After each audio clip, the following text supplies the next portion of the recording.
Hello friends, स्वागत है आपका। मैं आपकी दोस्त हरितिमा आज आपके लिए लेके आई हूँ देश की पहली महिला वकील के बारे में। क्या आप जानते हैं कौन थी देश की पहली महिला और इन्होंने कितना संघर्ष किया? ये कहना चाहिए महिलाओं के लिए वकालत की राह खोलने के लिए। तो चलिए आज बात करते हैं कार्नेलिया सोराबजी जी के बारे में। महिलाओं के लिए वकालत के क्षेत्र में अपनी प्रतिभा दिखाने और उसे पेशे के रूप में अपनाने की राह खोलने का श्रेय अगर किसी को जाता है ना, तो वो नासिक में जन्मी कार्लिनिया सोराबजी को। आप जानते हैं यह वह दौर था जब महिलाओं को कानून की प्रैक्टिस का कोई अधिकार नहीं था। ऐसे में उन्होंने एडवोकेट बन दिखा दिया कि महिलाएं अगर ठान लें तो कुछ भी कर सकती हैं और कुछ भी संभव है। हालांकि इसमें उनको काफ़ी टाइम लगा, लेकिन आखिर वो जीत गई और हम लोगों के लिए, हमारी पीढ़ी के लिए उन्होंने वकालत की राह खोल दी। बॉम्बे यूनिवर्सिटी में लड़कियों के दाखिले पर भी उस समय बहुत प्रतिबंध था। उन्होंने उसके खिलाफ आवाज़ उठाई और वो इसके लिए लड़ी और आखिर में उनको उसमें दाखिला मिल गया। क्या आप जानते हैं मुंबई यूनिवर्सिटी में फर्स्ट स्नातक महिला जो थी वो भी सोराबजी थी और उनको शिक्षा ग्रहण करने का भी सभी को उन्होंने अधिकार दिलाया। कार्लिनिया का जन्म 15 नवंबर 1866 में एक पारसी परिवार में हुआ था। घर में अच्छा था, पढ़ाई लिखाई का माहौल अच्छा था और उनकी जो कहना चाहिए ना सोच थी वो वक्त से बहुत आगे थी। मुंबई यूनिवर्सिटी में मैंने जैसा कि आपको बताया ग्रेजुएशन करने वाली वो पहली महिला थी। उसके बाद वो गई लंदन ऑक्सफर्ड यूनिवर्सिटी में और 1892 में वहाँ के जो समरविल कॉलेज है उसमें उन्होंने सिविल लॉ की डिग्री हासिल की। अब यहाँ भी देखिए महिलाओं को पुरुषों के साथ बैठकर एग्ज़ाम देने तक की इजाज़त नहीं थी, लेकिन उन्होंने इसका भी विरोध किया और वो इस एग्ज़ाम में शामिल हुई और उन्होंने सबके साथ बैठकर मतलब एग्ज़ाम दिया और वो सफलता प्राप्त की। तो आप गौर कीजिएगा, उन्होंने कदम कदम पर संघर्ष किया है। आप कल्पना कीजिए, ये बात हो रही है 1866 के समय की।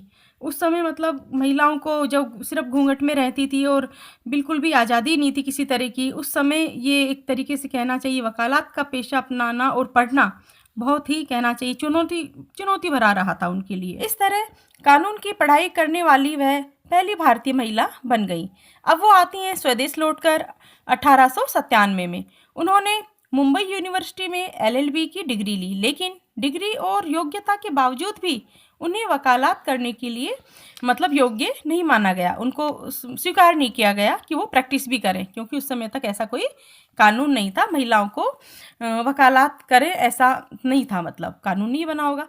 कार्लिनिया संघर्ष करती रही और 1923 में यह कानून बदला। उनके संघर्ष की बदौलत कानून बना और अगले वर्ष से यानी कि 1924 से ये जो कानून बन गया कि महिला भी वकील बन सकती हैं, प्रैक्टिस कर सकती हैं। और उन्होंने फिर देखिए 1 साल, हालांकि इसमें उनको लंबा समय लग गया था, वो 58 वर्ष की हो चुकी थी, लेकिन फिर भी वो खुश थी कि चाहे 1 वर्ष का ही सही, उनको आखिर हाई कोर्ट में प्रैक्टिस करने का मौका मिला और वो केसेज लड़ी। तो कहना चाहिए कि ये रहा उनके लिए बहुत ही मुश्किल थी, चुनौतियों से भरी हुई थी। जैसा कि आपने देखा, पढ़ाई से लेकर ऑक्सफोर्ड यूनिवर्सिटी से लेकर फिर ये जो लॉ करने के बाद भी प्रैक्टिस की उन्हें वो नहीं मिलना, इजाज़त नहीं मिलना, उसके लिए फिर उन्होंने कानूनी लड़ाई लड़ी और फिर कानून बनता है, तब जाके 58 वर्ष की उम्र में उनको वकालत करने का मौका मिलता है। उसके बाद वो रिटायर्ड हो जाती हैं।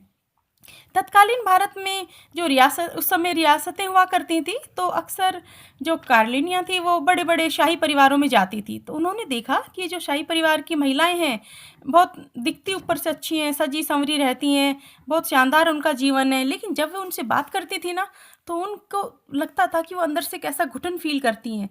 अंदर ही अंदर घुटती थी वो महिलाएं, क्योंकि पढ़ी लिखी तो वो भी होती थी, लेकिन उनको बंधनों में रखा जाता था।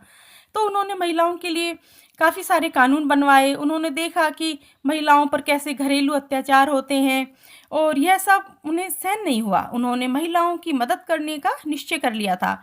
अब वह वकील के साथ साथ एक सामाजिक कार्यकर्ता भी बन चुकी थी और वो जासूस भी थी। अपने केसेज के लिए अगर जासूसी करनी होती थी ना, तो वो खुद ही करती थी। इसी के दम पर उन्होंने कम से कम 600 से भी ज़्यादा महिलाओं को इंसाफ दिलाया, उनके लिए लड़ी वो और पारिवारिक अत्याचारों से उनको बचाया। जजों से भी महिलाओं को देखा कि कुछ पूर्वाग्रह होते थे, उनसे भी उन्होंने काफ़ी संघर्ष किया, अपने कहना चाहिए अधिकारों के लिए लड़ी वो। तो ऐसी थी कार्नेलिया सोराब जी, जिन्होंने महिलाओं के लिए, जो आज की महिलाएं गर्व से वकालत कर पा रही हैं ना, सब उन्हीं के संघर्षों की बदौलत हम कर पा रहे हैं। तो ऐसे ही सोराब जी की जज्बे को और उनके जुझारूपन को, जो इतने कहना चाहिए वो अपना हिम्मत से लड़ती रहीं, करती रहीं और आखिर में कानून को ही दिलवा दिया उन्होंने और बन गई देश की पहली भारतीय महिला वकील। तो सोराब जी के लिए आई होप कि आपको भी उनको बहुत बहुत नमन करना चाहिए और आपको ये वीडियो पसंद आई होगी। पसंद आती हो तो चैनल को लाइक एंड सब्सक्राइब करें please. Thank you for watching.